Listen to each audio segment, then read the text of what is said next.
probably the biggest thing I see across like all of my clients is failure to plan ahead. So I always ask them, do you have a car? Okay.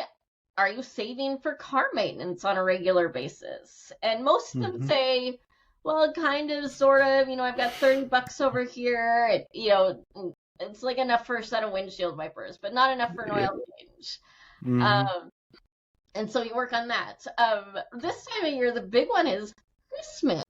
Hello, everyone. Welcome to the Infinite Abilities Podcast. I am your host, Nick Earhart, and we are here to encourage each other to find our own unique abilities. Let's go. So today we have a previous guest. This is Stephanie, and she was number 57 on the podcast. But I brought her back because we really want to talk about her coaching business. So let's get into it. Stephanie, can you tell us a little bit about your coaching business, since last time we didn't really get to that very much? So I am a coach for neurodivergent people, so people with ADHD, autism. I've had a couple of clients with bipolar, and I help them figure out their financial goals, learn how to make a budget, and then ultimately help provide accountability to get them to stick to that budget so that they can reach those financial goals. Awesome. And that's super important, for everyone. But I really like that you're helping the neurodivergent community with that, because, sometimes finding help like that is hard. So yeah. I'm glad that you're out there doing that. And then, you're setting them up for, success in life, because like we all need that little guidance to learn about finances and everything like that. So if you want to just kind of elaborate on that a little bit, that would be awesome. Sure. So I often get asked, how did you get into like neurodivergent clients? Like, how did that happen? And it happened kind of naturally. At one point back in 2022, I looked at the list of clients that I'd served up to that point, and all of the ones that I really enjoyed working with. And it turns out that they were all either self-diagnosed or actually diagnosed neurodivergent in some way. And so at that point, I'm like, okay, I guess we are doing this, aren't we? And I changed all my marketing strategies, and Berman Budgeting Basics, oops, it's over there, is my business name. But you'll find me on social media at Your Neurodivergent Money Coach instead. And that was just awesome. Too long to stick right there. So I tried, but I couldn't get it. And so one thing that I hear a lot from my clients, like when we're just getting started, one of the first questions I ask them in their first session is, so why did you decide to work with me as opposed to somebody else? And they're like, well, you are neurodivergent like I am, so you understand a little more how my brain works. And I kind of laugh when people say that, because I hear it almost every time. And I actually disagree with them just a tad. Because everybody's brain is different, but people who are neurodivergent have a few more challenges than neurotypicals do. So as a neurodivergent person, I tend to be a little bit more patient with my clients and more willing to be flexible and give them what they need. A lot of neurotypical coaches will approach their coaching practice and say, okay, here's my coaching package of 6 months, and here's what we're going to cover in meeting 1, and here's what we're going to cover in meeting 2, and here's what we're going to cover in meeting 3. There's no way I could pull that off with neurodivergent clients. No, I love that you're shaking your head, because you clearly know what I'm talking about. I do. So I pride myself on being flexible and giving my clients what they need, while at the same time pushing back on them when they think they know what they need and I know what they need isn't actually going to work like the way they expect it to. So like for example, I had one client who I started working with her in April last year, and one of her parents passed away in June. And so we didn't know that was coming. They weren't ill or anything like that. It was just very sudden. And Yeah. so she ended up taking some time off coaching, like, and not even really off completely, but we didn't meet quite as frequently as we had been. And then we probably spent the next 6 months. She would come into her session with me, and we would spend that whole hour categorizing transactions from the previous 2 weeks. That's all we did for like 6 months. And so, but that that was okay with me because that was what she needed in that moment. I met with a client this morning who she's like, I know I haven't categorized my transactions and for the last 2 weeks, and I know we were working on that last week, and I really don't want to do that today. Can we do something else? She wanted to look at her budget, and I'm like, well, really, with the system we're using, your budget is worthless unless you're caught up on your categorizing of your transactions. Yep. So guess what we did? We categorized her transactions, but we got her, at least for that one account that she uses most of the time, we did get her caught up. So hopefully moving forward, it'll be a little better. And I've given her some other tools that hopefully she will be able to keep caught up now. So. Yep. That's awesome. Yeah, I've had 2 neurodivergent clients myself, and yeah, it's just week to week. They, we all have different needs. I feel like whenever you're a coach, a lot of things can't be like a set schedule. Like, yeah, you can have your coaching program where you'll cover this, and this, but you have to make it suit your client. So I always just go week to week, and whatever my clients are struggling with, that's what we cover that week. Exactly. And it works out so much better, and you can help your clients a lot more. So I'm so glad to hear that you do the same thing. It's the best way, like you said. I mean, it helps to make sure, at least for like budgeting, where it's like a skill that they're trying to learn.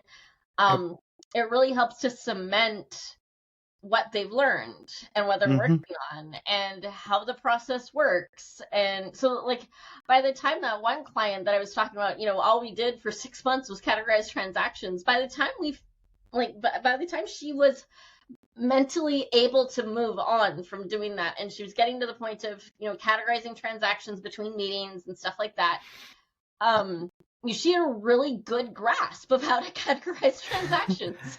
So now she knows how to do it, and I don't have to remind her, hey, this is how you categorize a transaction, because she's got that skill down, and now we can move on to other skills that are a little bit more challenging. And I'm glad that you actually sit down and do it with the clients. You're not just teaching them or telling them how to do something. You're taking the time to do it with them. And that's how we all learn, is like we have to do it, and we have to do it over and over and over again. So it's really cool that you're doing that. Thank you. I have some clients that, catch on faster than others, but that's just the same. Like I said, budgeting is just a skill that we all need to learn, and some of us will catch on faster than others. Yep. And I will say myself, I'm not the greatest at budgeting, but I make it work. Well, if you want to tweak your system, give me a call. I know who to call. I definitely know who to call. That's awesome. And then, when it comes to finding your clients, what's the most common thing that you're doing? Ooh, that is a good question, Nick, because I'm not really doing anything to find clients right now. And I've actually signed less clients this year than I did last year. But honestly, I'm okay with that. Like, I am a follower of Jesus, and I know that he will take care of me. And he knows my story. He knows my struggles. Go back and listen to Nick's podcast, episode 57, if you want more details on that. And it's been such a trying season of life right now that I'm just like, okay, God, if you want me to have more clients, you're just going to have to bring them to me. And so, like, somebody will schedule, like, I have have social media. Like I've got Instagram posts, and they go up on a regular basis and stuff like that. But as far as like, doing workshops or going to networking meetings, even online ones, I'm not even doing that at this point because it takes so much of my energy to do that. And I'm like, no, I need to conserve my energy so that I can heal, so that maybe I can serve even more people in the future. And I'm just trusting that God will bring the clients he wants me to have when he wants me to have them. And so far it seems to be working. So like he's dropping opportunities in my lap. I'm actually speaking at the International Conference on ADHD in awesome. No, not 2 weeks, 10 days. And yeah, I think I fly down to Anaheim on the 13th. I speak on the 14th. I'm doing a pre-conference workshop with a friend. He's an ADHD coach. And we did a similar presentation last year. So that was fun. So awesome. we'll just, now do a slightly tweaked presentation, do it again. And so last year I got 3 clients from doing that. So, and 2 of them weren't even at the presentation. So like one mom was at the presentation. She went home and told her son about me.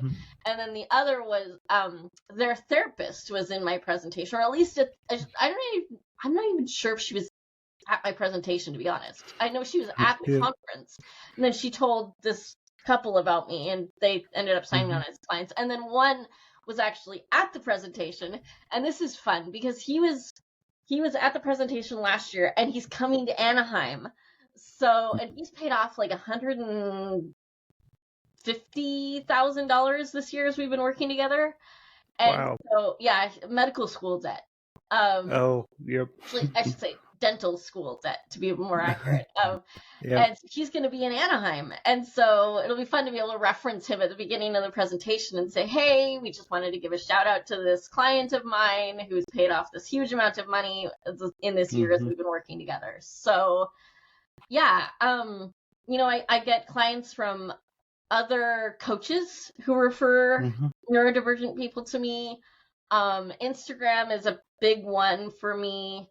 I've gotten a few bites from Facebook, but not too many. So I would say Instagram's probably the biggest one for me, and then referrals from other coaches.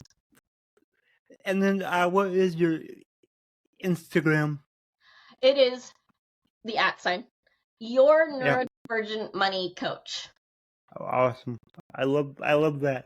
Yeah. And then I think that referral clients are like the best, because basically whoever is referring them to you is basically giving you a testimonial, which is super powerful. It helps people trust you and know that they can count on you to help them. So yeah, I think that's awesome. Yeah, and that's actually I've gotten 2 clients kind of that way. The one client I was talking about, who we spent 6 months categorizing transactions, he referred one of her friends who didn't end up sticking around, but it was still nice that I got a referral that, at least signed up for coaching. And then the original client also had a friend who is a therapist, and the therapist referred one of her clients to me. Okay. So, and we worked together for a while too. So that was pretty cool. That's really cool. Really cool. And it's good that you're putting posts out on Instagram, because at least you're still getting your name out there, still getting your messaging out there, so then people can look you up and be like, okay, I want to work with her. So yeah, that's really awesome. I also have, because people will go to my social media and they'll follow me, and then they'll jump over to my website. And if you go to my website, at least right now, process to sign up will probably be changing soon, but you can get a free bill tracker off of my website. Ooh. So if you're having trouble keeping track of your bills and you prefer pen and paper, you can try that. And then if you sign up for that, then you'll get 7 emails 7 days in a row from me, and then after those 7 emails, you'll get a free financial tip every Tuesday. So cool. Yeah. I like that. I think I'm gonna have to go check that out myself. You should. Yeah, I will. There. That's awesome. And what is your website? It is bermanbudgeting.com. Okay. So I just want to make sure. Just want to make sure everybody knows where to go to find that right now, because that is super helpful. And speaking of helping, what's usually like the most common thing that you help people with, like the one tip or something? Probably the biggest thing I see across like all of my clients is failure to plan ahead. So I always ask them, do you have a car? Okay. Are you saving for car maintenance on a regular basis? And most of them say, well, kind of, sort of, I've got $30 over here. It's like enough for a set of windshield wipers, but not enough for an oil change. And so you work on that. This time of year, the big one is Christmas. So we are taping this. I hope you don't mind if I say this. We're taping this on November 4th. And so Christmas is what, like 6 weeks away? 7 maybe? Yeah. So if you haven't started saving for Christmas and you're watching this, on December 23rd, maybe it's too late. You just got to be really careful. But if you're watching this in January, you now have 12 months until Christmas. And if you want to spend $600 for Christmas 2025, just put $50 a month into savings and you'll have the $600 you need by December. There you go. That's a great tip. And it's a great tip that I should do. Usually, like, Christmas comes around, it's like, all right, where can I pull money out of? So I make it work, See, and that's exactly what I said, is a lot of people fail to plan for those expected larger irregular expenses. Yep. Like car maintenance, vet bills is another one that catches people a lot. That's why they end up with care credit. Even medical bills. Nick, I know you and I have our fair share of medical issues, so it's like you pay your copay when you go to the doctor, but then you get this like $400 bill later, and you're like, where did this come from? And go back and look at your explanation of benefits, and I'm like, yeah, sure enough, yep, I guess that did cost me $400. And then you're like, well, where am I going to get that from? So if you know that you deal with, bigger health issues than the average person, make sure that you are saving every month into a medical bill savings account, whether that's actual FSA or HSA or just a savings account even, so that you're earning a little bit of money on that, or a little bit of interest on that money. Then you'll be ready for when you do get a bigger bill. Like I woke up this morning to a text saying, hey, you have a statement from the local hospital because I've been seeing a physical therapist all year. And I'm like, oh, I guess I have a $200 bill to go take care of for one appointment. And so that's not an issue because I know what I get charged for appointments. I've been seeing this physical therapist for almost 2 years now. And so I know what my insurance covers. I know that, hey, by the point I had that appointment, I hadn't met my deductible yet, which means that I have to pay the larger amount. But that appointment was like 6 months ago. So I already have the money to pay for that appointment in savings. It's just been sitting there earning interest for me, just waiting for the hospital to say, okay, we'd like our money now. Yep, exactly. And they always won't want their money. They do, and it's going to annoy me to no end that they won't be done billing me by the end of 2024, so we're going to end up paying 2024 bills in 2025, but we can't use our FSA dollars from 2025 to pay 2024 bills, which means that it just has to come out of our savings. So that's annoying. I'm just ranting now. Don't mind me.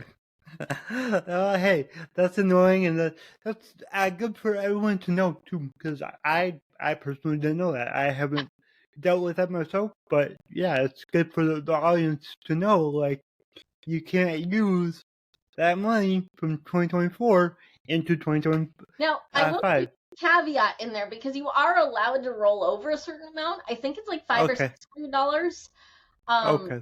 In an FSA, HSA, it doesn't matter because HSAs, you get to keep that money no matter what. It's just FSAs have this weird, like, you put this money in, like it was $3,200 this year for a family, and you can only take 500 or so of that 3,200 into 2025.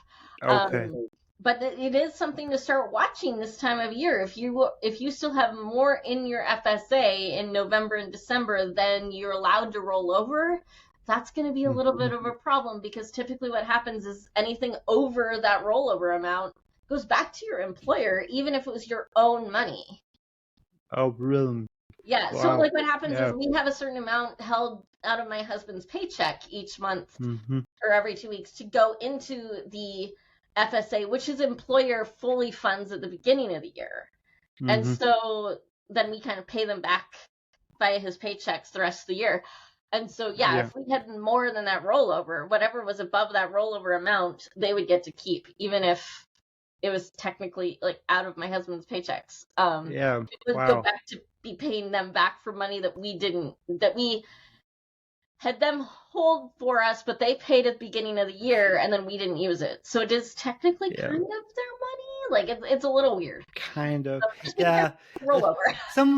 Some of the ways things work, I just don't agree with, but hey, we just gotta deal with it, right? Yeah, it's a little weird, but hey, it is. Once you know the rules and you can play within the rules, then it's like, okay, we just have to know what the rules are, then you can play within them. Yep. Just like taxes. It's better to know the rules, and then you can play the rules, and it will help you out. Yeah. I'm just laughing because I actually did get a letter from the IRS this weekend. I got one a couple weeks ago too, so I messed something up, but we'll get that figured out. Yeah, there was one form that my accountant says that they filed when they made my LLC back in 2022. And sounds like you're dealing with the same thing I am. Yeah. Except I'm the one that forgot to submit that form. Whoops. 3 or something like that. Yeah, something. When they start sending out those letters, huh? So taxes don't. I'm scared of taxes. That is like the one realm of finances, other than investments. Investments kind of, they don't scare me, but they're okay. It's very intense to me, and it's like I don't know. Like I worry about making the right choices for investments. We actually hired a financial advisor to deal with all our retirement accounts and one retail account we have. So yes, I am a money coach, but I do hire financial professionals to help me out with the aspects of money that just make me uncomfortable. Yeah, it's the taxes and the investments, that can get a little tricky. I hired an accountant. I was like, I don't want to deal with it, so you just do the taxes and all that, and I'll be okay. Yeah, exactly. So, all right, well, this was really awesome, and I do gotta ask the question. I know you answered it before, so maybe this time, you can focus it more around, like, your clients. So, my slogan is, your abilities are infinite. What does that mean to you? Ooh. Your abilities are infinite. I would say that, I'll just go back to what I said earlier. That money and budgeting is a skill that everybody can learn. The way you have to learn it might look different. But I strongly believe that everyone can learn some way to manage their money. I agree. Awesome. And then, is there any last words of wisdom you would like to leave with the audience? It's never too late to start a budget. Even if you're 72 and already retired and living on a fixed income and you feel like everything's out of control because you're having to live at least partly on credit cards, it's never too late to get control of what's going on. I agree. All right, Stephanie, thank you so much for being on the show again, and maybe we'll even do another one. Yeah, it'd be great. Thanks for having me. Yeah, of course. If you enjoyed this show, please go ahead and share it on your Instagram story and tag me in it. the Nick to your heart. Also, go ahead and share it anywhere else that you see fit, because the only way that I can grow this is by you guys sharing it. I don't sell anything on here. I don't have any sponsors, so let's just get it out there by word of mouth and help more people. Alright, everyone, remember, your abilities are infinite.